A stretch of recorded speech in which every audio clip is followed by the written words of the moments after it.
Yes. Okay, great. Uh, in the last lecture, we started with a new chapter called distributional maps, right? And in distributional map, we started with the meaning of maps as well as we did one method of distributional map. Okay, so let us start or continue with the next part. But before that, we'll have a small recap what we did in the last lecture. Okay, so I'll be asking you a question. You just need to answer it. Okay, in your chat box. My first question is, what are the two main aim or objectives of maps? ये हम लोगों ने पहले सबसे किया था. What were the two main and aim or objectives of map? Okay, the answer is you need to reply through chat box.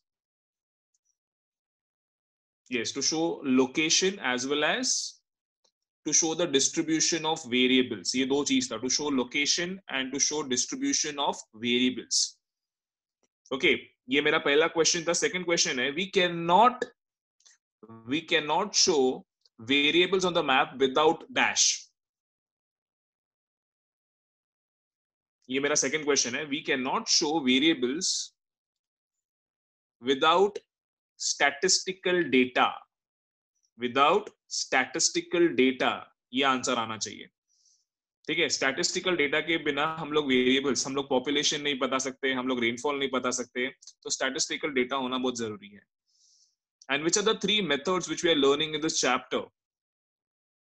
ये मेरा नेक्स्ट क्वेश्चन है. Dot method, choropleth method and isopleth method. Absolutely correct. Okay, तो उसमें हमने dot method किया था. Okay, now dot method में हमने किया था कि we use dots and it is only used for counting. हमने पढ़ा था कि व्हाट आर द प्रिकॉशंस और what are the things we have to take into consideration. मैंने लास्ट लेक्चर में होमवर्क दिया था ये 3 पॉइंट्स पढ़ के आने के लिए. ठीक है, तो आज हम लोग चालू करने वाले हैं with choropleth map. Okay, so I will be sharing my screen with you, so hold for a second.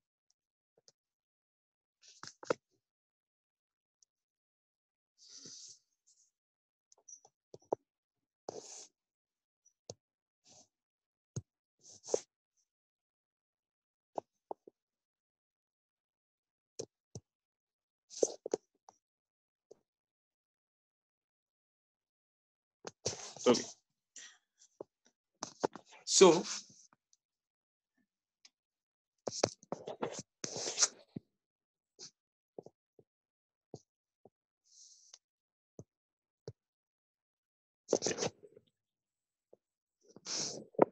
we are starting with the second method of distributional map, that is choropleth method. Dot method हमने किया, उसमें dots use कर रहे हैं, dot method counting के लिए use करते हैं. अभी कोरोप्लेट मतलब क्या? Now choropleth is derived from a Greek word. ये कोरोप्लेट का मीनिंग है, कोरो मींस एरिया और surface and pleth means measurement. Again, koro means area or a surface and plate means measurement.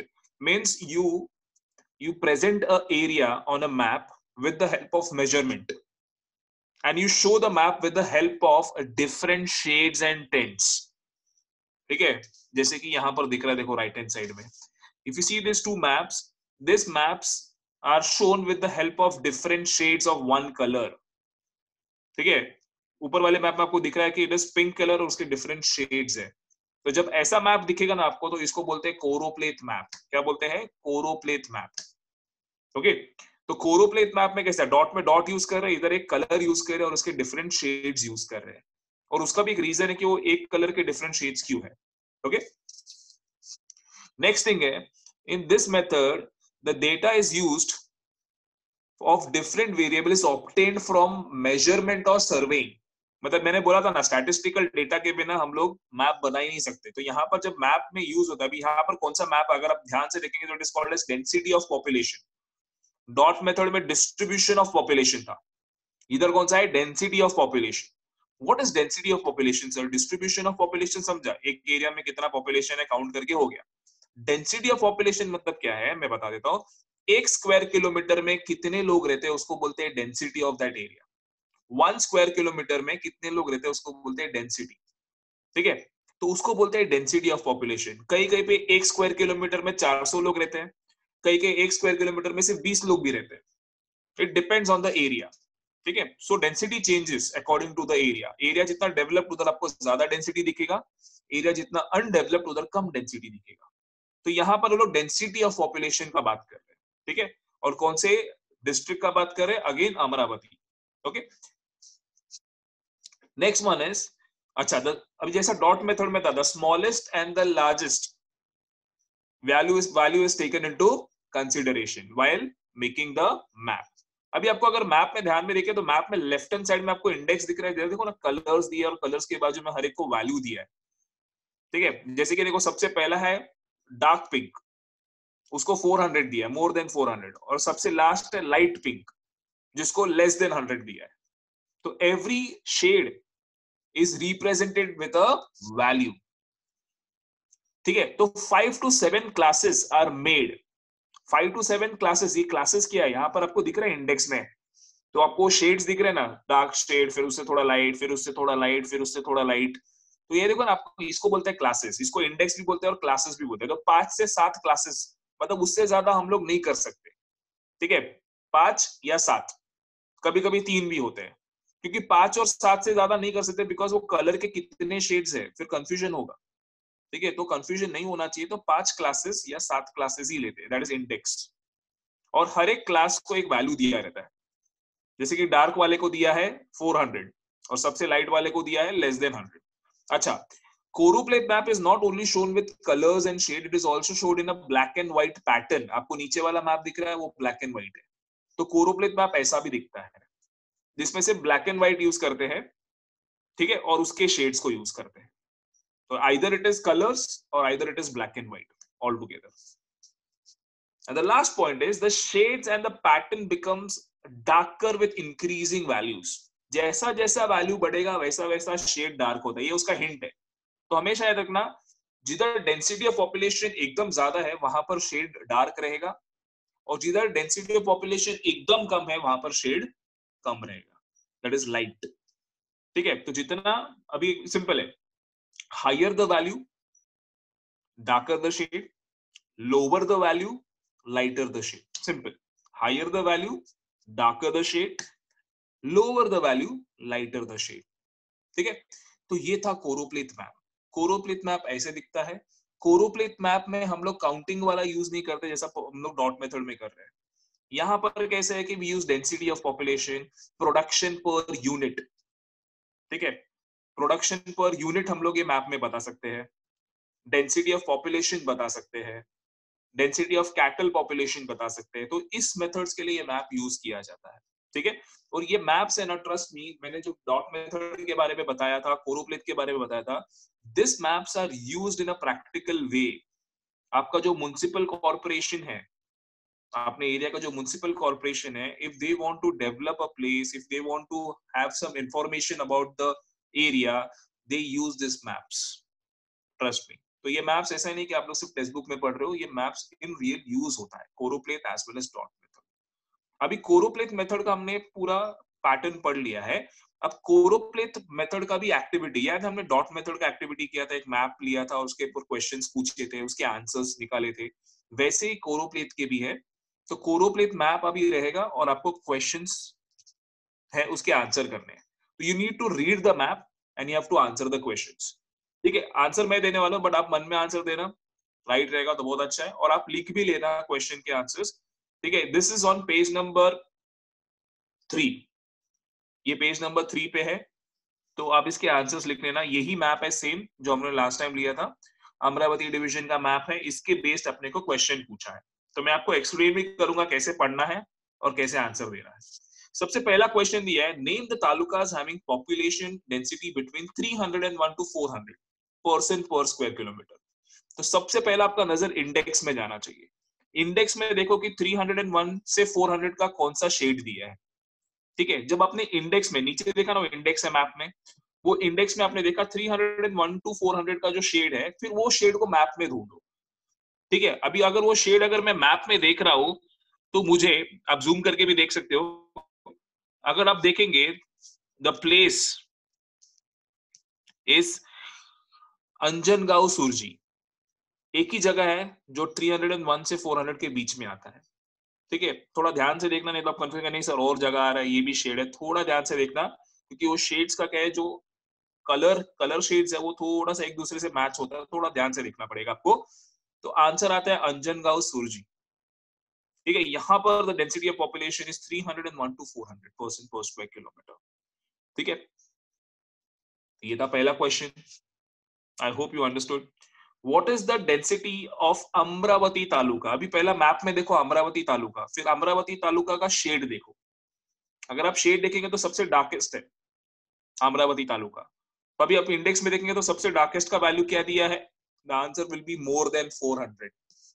So the density of population should be more than 400 of Amravati taluka. ठीक है, अब आते हैं तीसरा question पे। Name the taluka having population density less then 300% पर square kilometre. तो अभी अगर आप देखेंगे तो लेस देन 300 का जो शेड है आपको मैप में बहुत जगह पे दिख रहा है, जो लेस देन 300 वाला शेड है। तो बहुत सारे जगह आते हैं इसमें।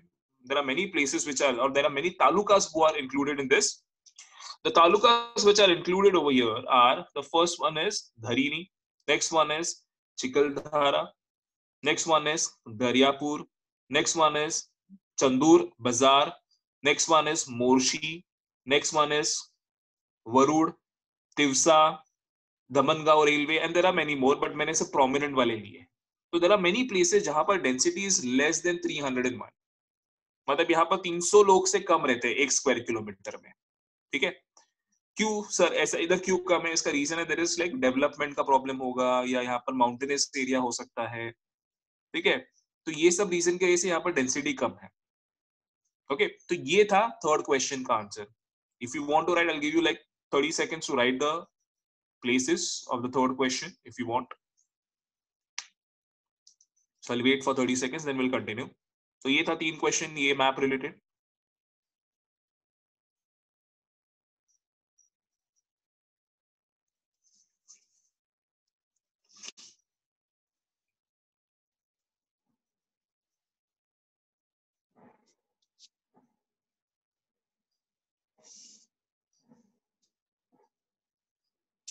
Okay, so let us continue with the next activity. Choropleth method का ही है। The next activity, if we talk about choropleth method, this is on page number 5 in your test book. ये भी एक एक्टिविटी दिया है, कोरोप्लेथ मेथड का ही है। हमने अमरावती डिवीजन किया था, ये कोल्हापुर डिवीजन है, ये कोल्हापुर डिस्ट्रिक्ट है। और अभी आप देखेंगे तो this is not a coloured map, this is a black and white map. ठीक है, black and white pattern use किया यहाँ पे। तो अभी इसको देख के हम लोग जरा क्वेश्चन के आंसर्स करते हैं। अभी थोड़ा बहुत आपको आइडिया आ गया रहेगा कि how to read a choropleth map and how to answer the questions. So let us understand this also. Answer the question. The first one is, in which direction is the density of population increasing? ठीक है,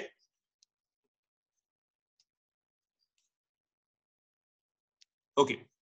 Now, in which direction the density of population is decreasing? The question is wrong. ठीक है, I'll just rephrase the question. ये question wrong है। In which direction is the density of population decreasing, मतलब कम हो रहा है। तो अगर आप देखेंगे इंडेक्स में जो लास्ट बॉक्स दिख रहा है उसमें जो शेड यूज किया है वो सबसे कम है। So the answer will be towards north and towards south. अगर आप देखेंगे तो नॉर्थ और साउथ में कम है। ठीक है, अगर आप नॉर्थ में जाएंगे और साउथ में देखेंगे तो आपको लाइटर शेड दिख रहा है वहां पे। तो दैट इज द आंसर। ठीक है, the question is wrong. Next one is, name the talukas with population density less than 200। अभी आपको वापस इंडेक्स देखना पड़ेगा। इंडेक्स में अगर आप देखेंगे तो लेस देन 200 वाला जो शेड है, अभी वो शेड जहां जहां पर कौन से तालुका में दिख रहा है उसका नाम आपको देना है। तो वो जो आंसर आएगा, it's very simple. There are 3 talukas. The first one is Shahuwadi, the next one is Gaganbawada, and the last one is Chandgad. Again मैं क्या बोल रहा हूँ, the first one is Shahuwadi. Shahuwadi आपको दिख रहा है नॉर्थ में, फिर उसके नीचे दिख रहा है आपको गगनबावड़ा, और साउथ में आपको दिख रहा है 3 जगह है जहां पर density is very less, it is less than 200। Okay, third question, name the taluka with population density between 200 to 400। तो आपको सेकेंड लास्ट वाला जो दिख रहा है इंडेक्स में वो बॉक्स में जाना पड़ेगा 200 to 400। अब वो शेड आपको ढूंढना पड़ेगा आपके मैप में। तो अगर आप वो शेड देख रहे हो वहां पे तो आपको कुछ कुछ प्लेसेस मिल गए रहेंगे। तो let us name the places. The first one is Radhanagari, the next one is Gargoti. These are the two places, Radhanagari and Gargoti. Okay. अभी आते हैं नेक्स्ट क्वेश्चन पे। Name the taluka with population density more than 400। 400 से ज्यादा, मतलब सबसे पहला जो इंडेक्स में जो शेड है वो उसको देखना है। तो हमको आंसर आएगा Kolhapur, Panhala, Shirol, Kagal and Gadinglaj. Again, the places are Kolhapur, Panhala, Shirol. If you see the map, you will see the same pattern, the shade which is there. Kolhapur, Panhala, Shirol, Kagal, and Gadinglaj. Next question is, which direction are the talukas having higher density of population? तो अगर आप देखेंगे तो आपको waste में ज्यादा दिख रहा है कि ईस्ट में ज्यादा दिख रहा है? ऑब्वियसली ईस्ट में। So it is the east, eastern part of Kolhapur में आपको ज्यादा डेंसिटी मिल रहा है बिकॉज उधर का शेड डार्क है। मैंने बोला था higher the value darker the shade, higher the population darker the shade. ठीक है। And the last question, which is one of the most difficult question, which method is used in preparing this map? The answer is obviously choropleth method. ठीक है। तो ये था choropleth method के बारे में। ठीक है। तो choropleth method के बारे में हमने क्या पढ़ा कि choropleth method is used with the help of colors, tints, shades and black and white pattern. The data which is used in choropleth method is obtained by measurement and surveying. Higher and lower values taken into consideration. ये था choropleth method के बारे में। Now we come to the third method which is used in the map is isopleth method. अभी isopleth का मतलब क्या है? Isopleth is also again a Greek word. Iso means equal lines and pleth means measurement. इसका मतलब proper meaning अगर हमने लिया तो ये है isopleth means the map in which the distribution is shown with the help of lines showing equal values. If you see the map properly, तो आपको दिख रहा है बहुत सारे लाइंस दिख रहे हैं एक के बाद एक के बाद एक, और लाइन को देखो ना वैल्यू भी दिया है। ठीक है। सबसे पहले लाइन का वैल्यू दिया 1300, फिर दिया है 1200। अभी आपने देखा 1300 का लाइन एक बड़ा लाइन है, right from west to east. अभी ये लाइन ऐसा क्यों दिया है? बिकॉज यहाँ पर ये पूरे जगह पे है ना the rainfall is 1300 millimeters. इसके लिए उन्होंने एक लाइन खींचा है क्योंकि उन्होंने बोला है what is isopleth map when equal lines joining same places. मतलब अगर वैल्यू सेम है सब जगह, अगर रेनफॉल सेम है तो लोग क्या करते हैं? एक लाइन ज्वाइन करते हैं।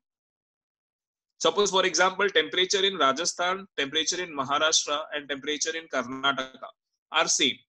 तो लोग क्या करेंगे? मैप में ना ऐसा अलग अलग नहीं बताएंगे, एक लाइन ड्रॉ करेंगे which will connect Rajasthan, Maharashtra and Karnataka, और वो लाइन पे लोग लिख देंगे वो temperature. Suppose the temperature is 37 degree Celsius.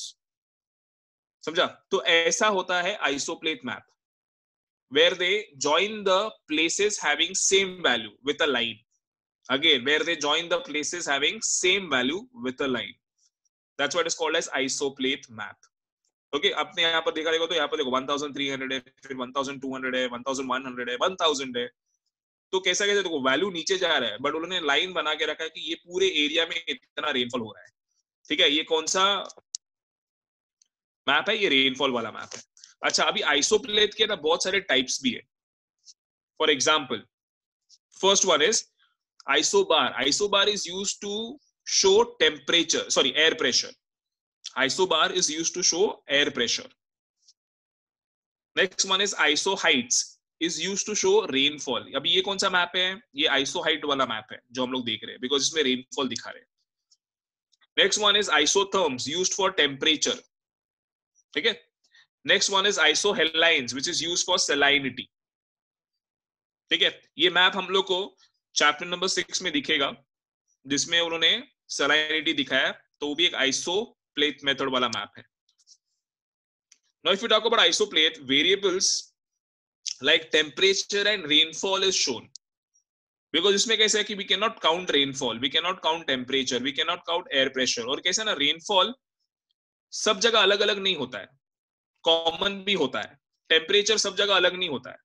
अगर हम मुंबई का टेम्परेचर देखेंगे तो मुंबई का टेम्परेचर कॉमन है, ऐसा नहीं कि यहाँ पर बहुत ठंडी है वहां पर बहुत गर्मी है। ठीक है, the temperature is almost common at a certain distance. इसके लिए ये जो मेथड है टेम्परेचर, एयर प्रेशर और रेनफॉल के लिए यूज करते हैं, बिकॉज रेनफॉल इतना फटाक से चेंज नहीं होता है, टेम्परेचर एकदम ड्रास्टिकली चेंज नहीं होता है। ठीक है, now the difference between the altitude and the rainfall of two places changes at a uniform rate. Uniform rate मतलब अगर आप वापस हम लोग मैप पे आते हैं, कैन यू सी मैप में सबसे पहला हाईएस्ट वैल्यू इज 1300, फिर दूसरा वैल्यू है 1200, मतलब कितना चेंज हुआ 100 का। ठीक है, फिर वापस देखो ना 1200 से 1100, फिर कितना चेंज हुआ वापस 100, फिर 1100 से 1000, मतलब कितना चेंज हुआ 100। मतलब changes is happening at uniform rate, मतलब कितना डिफरेंस आ रहा है हर रेनफॉल के बीच में 100 मिलीमीटर्स का, that is called as uniform rate. ठीक है, अलग अलग नहीं, ऐसा नहीं कि 1300 फिर 1200 फिर 1150 फिर 1000 फिर 800, ऐसा नहीं है। The changes will happen at a uniform rate. या तो वो 50 रहेगा तो थ्रू आउट 50 रहेगा चेंज, या तो वो 100 रहेगा तो पूरा 100 चेंज होगा। ठीक है, last one is in this method sub administrative unit is not taken into consideration. Can you see some divisions in that district? पिछले वाले मैप में देखा ना डिस्ट्रिक्ट के डिविजन्स भी थे, हम लोगों ने अभी बोला था, वो देखा था अच्छल करंजी, अंजनगांव, सुरजी, ऐसा देखो ना बीच में बॉर्डर्स थे ना, इधर अंदर कुछ बॉर्डर ही नहीं है, सिर्फ आउटलाइन है अगर आप मैप देखेंगे तो यहाँ पर हम सब एडमिनिस्ट्रेटिव यूनिट कंसिडर नहीं करते हैं। अगर क्वेश्चन पूछा what is the difference between isopleth and dot method, तो ये आएगा कि सब administrative unit is not taken इन।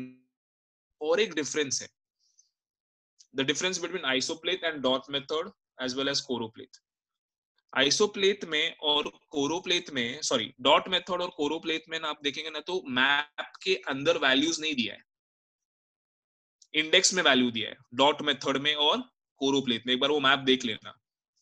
लेकिन आइसोप्लेट में देखो ना मैप के अंदर ही वैल्यू दिया है, इधर ही लिखा देखो ना मैप में 1300 1200 वैल्यू अंदर दिया है, ये डिफरेंस है। क्योंकि अगर डिस्टिंग्विश पूछा, distinguish between dot method and isopleth method, तो ये पहला 2 पॉइंट आना चाहिए। इसमें सब एडमिनिस्ट्रेटिव यूनिट नहीं लेते क्योंकि जरूरत ही नहीं है। मैंने बोला ना टेम्परेचर ग्रेजुअली चेंज होता है, फटाक से चेंज नहीं होता है। तो टेम्परेचर कैसे है कि 2-3 स्टेट्स के बाद भी चेंज हो सकता है, या 2-3 डिस्ट्रिक्ट्स के बाद चेंज हो सकता है, या तो 2-3 तालुका के बाद चेंज हो सकता है। ठीक है, इसके लिए सब एडमिनिस्ट्रेटिव यूनिट इसमें लेते नहीं है। Okay, let us continue with isopleth method more.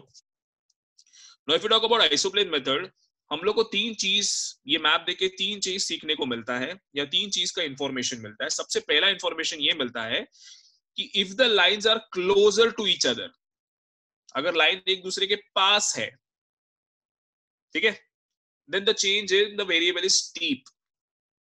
The change in the variable is steep, मतलब change फटाक से हो रहा है। If the lines are away from each other, can you see after 800 there is a big gap, or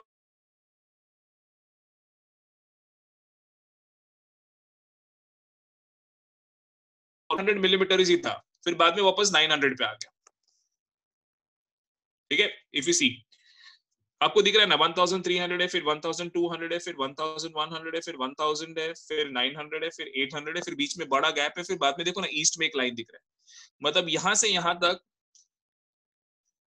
कुछ change ही नहीं हुआ है रेनफॉल में। ठीक है, अच्छा ये जो लाइंस है ना, इसको और एक नाम से हम लोग बोलते हैं, इसको बोलते हैं कॉन्टोर्स। क्या बोलते हैं? Contours. Contour lines are used in the map. ठीक है, आपको ये नहीं है, but if you talk about ICSC level they use this counter lines map. आपको एक एग्जांपल देता हूं। If you see this image properly, अभी आप बोलते रहेंगे सर ये क्या लाइन मार के रखा है सर्कल सर्कल में। अच्छा, ये किसका मतलब है इमेज है? ये माउंटेन का इमेज है। जब माउंटेन को आइसोप्लेट मैप में दिखाते हैं तो ऐसा दिखाते हैं। अभी माउंटेन में कैसा है, जो सबसे छोटा सर्कल है ना, ये उसका पीक है। यहां से माउंटेन मतलब ऊपर से नीचे जा रहा है और उसका हाइट चेंज होते जाता है। अभी यहां पर अगर देखेंगे तो लेफ्ट हैंड साइड में the lines are closer to each other, मतलब माउंटेन का ये साइड स्टीप है, और राइट हैंड साइड में देखेंगे ना तो उधर lines they are far away from each other, मतलब माउंटेन्स का ये जेंटल स्लोप है। क्योंकि कैसा मैप में हमको दिखेगा नहीं ना कौन सा स्टीप स्लोप है और कौन सा जेंटल स्लोप है। ठीक है, मैप 3D इमेज नहीं होता है, 2D इमेज होता है। तो अगर उसमें जानना है कि मैप का अगर माउंटेन का स्टीप स्लोप किधर है और जेंटल स्लोप किधर है, तो आपको काउंटर मैप से पता चलता है। तो वैसे यहां पर मैं बता रहा हूं कि जब लाइन एक दूसरे के पास रहेगा ना तो चेंज फटाफट होता है, बट लाइन एक दूसरे से दूर रहेगा, they are far away from each other, then the change is slow, फिर टाइम लग रहा है चेंज होने के लिए। तो ये जो लाइंस है ये माउंटेन मेजर करने के लिए, वैलीज मेजर करने के लिए, रेनफॉल मेजर करने के लिए, वाटरफॉल मेजर करने के लिए यूज करते हैं। They are called as counter lines and they are at regular intervals. मैंने बोला रेगुलर, मतलब बीच में गैप जो रहेगा ना वो रेगुलर गैप रहेगा, यूनिफॉर्म रहेगा। जैसे कि हमने अभी रेनफॉल का देखा था ना, 100 मिलीमीटर्स का गैप था बीच में, तो वैसे यहाँ पर भी रेगुलर गैप्स रहेगा। ओके, तो ये चीज मालूम पड़ा। दूसरा चीज क्या है कि we get an idea of the natural trend, मतलब हमको पता चलता है कि यहाँ पर का जो रेनफॉल का जो नेचर है या जो ट्रेंड है वो क्या है, मतलब इधर कितना बारिश होता है और कितने डिस्टेंस में ये बारिश चेंज हो रहा है, उसका हम लोग को इंफॉर्मेशन मिलता है with the help of this map. ठीक है, so this were the two things which we learned from isoplate method. तो अगेन मैं बोलता हूँ, if the lines are closer the change is steep, if the lines are far away the change is gentle, आराम से change हो रहा है, मतलब बारिश आराम से चेंज हो रहा है। ठीक है, लेकिन अगर लाइंस पास में है तो रेनफॉल फटाफट चेंज हो रहा है। Okay, so this was about isoplate method. So here